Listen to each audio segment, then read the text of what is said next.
আজকের বাঙালির দৈনন্দিন জীবনের সাথে এই গান প্রায় বিলুপ্তির পথে। আজ গেছিলাম গড়িয়ায় আমার এক শালিকার বাড়িতে, আর ওনাদের জন্যই বাঙালি জীবনের একটি লুপ্তপ্রায় সংস্কৃতির সাক্ষী থাকতে বাংলাদেশের বরিশাল জেলার মানুষজনদের মধ্যে মনসা পূজার 1 মাস আগে থেকে এই গান গাওয়ার রীতি রেওয়াজ রয়েছে।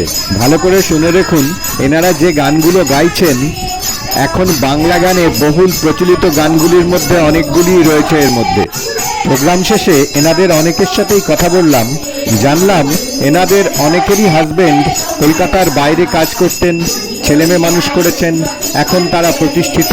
কি সুন্দরভাবে হুল্লোড় করে তারা জীবন কাটাচ্ছে, হতাশা বা কোনো রকম মানসিক বৈকল্যের কোনো স্থানই নেই।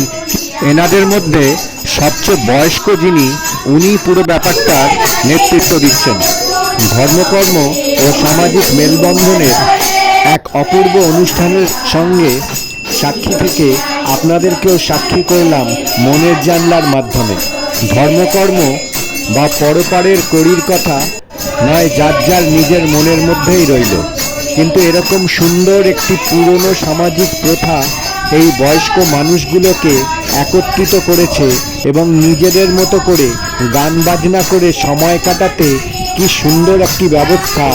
এই ব্যবস্থার মধ্যে নির্মল পবিত্র আনন্দ ছাড়া কিছুই নেই, এবং এনাদের একাকিত্ব বা অন্যরকম কোনো অসুবিধা তৈরি হওয়ার জায়গাগুলো থেকে এই প্রোগ্রামগুলি আগেকার দিনে মনে হয় মানুষকে অনেক বেশি আনন্দিত।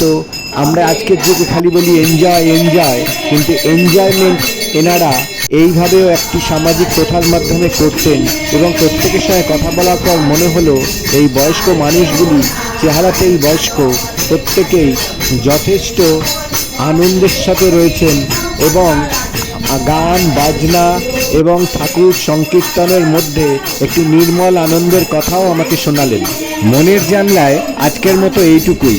কেমন লাগলো কমেন্ট করে জানাবেন।